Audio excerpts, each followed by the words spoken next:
ಭಾರತ ಪಾಕಿಸ್ತಾನದ ನಡುವೆ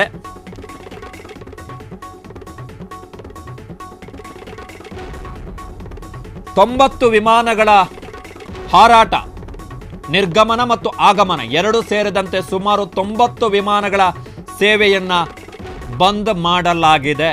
ದೆಹಲಿ ಏರ್ಪೋರ್ಟ್ನಲ್ಲಿ 90 ವಿಮಾನಗಳ ಹಾರಾಟವನ್ನು ಬಂದ್ ಮಾಡಿದ್ದಾರೆ ಅಂತಾದರೆ ನಾವು ಒಂದು ತೀರಾ ತುರ್ತು ಎಮರ್ಜೆನ್ಸಿಯಲ್ಲಿದ್ದೀವಿ ಅಂತಲೇ ಅರ್ಥ.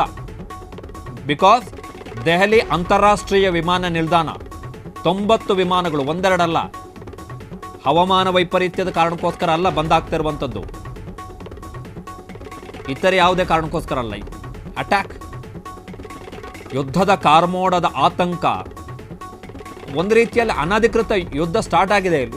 ಬೇಸ್ ಲೆವೆಲ್ ಇವೆಲ್ಲ ಒಂಥರ ಪ್ರಾಕ್ಟೀಸ್ ಥರ ಸ್ಟಾರ್ಟ್ ಆಗಿದೆ. ನಿನ್ನೆ ಇವತ್ತು ಬೆಳಿಗ್ಗೆ ನಾವು ಮಾಡಿರುವಂಥದ್ದು ಅದನ್ನೇ. ಹೋಗಿ ಅವರು ಬಂದು ಅಟ್ಯಾಕ್ ಮಾಡಲಿಕ್ಕೆ ಟ್ರೈ ಮಾಡಿದ್ರು, ಅವರು ವಿಫಲರಾದರು. ಇವತ್ತು ಬೆಳಗ್ಗೆ ನಾವೇ ಹೋಗಿ ಒಂದು ಡ್ರೋನ್ ಕಳಿಸಿ ಲಾಹೋರ್ನ ಏರ್ ಡಿಫೆನ್ಸ್ ಸಿಸ್ಟಮ್ನ ಮೇಲೆ ಅಟ್ಯಾಕ್ ಮಾಡಿ ಉಡಿಸ್ ಮಾಡಿಬಿಟ್ಟಿದ್ದೀವಿ ಇವತ್ತು. So unofficial war. ಬಟ್ ಲಾಹೋರ್ನ ಮೇಲೆ ಅಟ್ಯಾಕ್ ಮಾಡಿದ್ದಕ್ಕೆ ಭಾರತದ ರಕ್ಷಣಾ ಸಚಿವಾಲಯ ಅಂದರೆ ನಮ್ಮ ಸರ್ಕಾರ ಇವತ್ತು ಅಧಿಕೃತವಾಗಿ ಮಾಹಿತಿಯನ್ನು ಕೊಟ್ಟಿದೆ.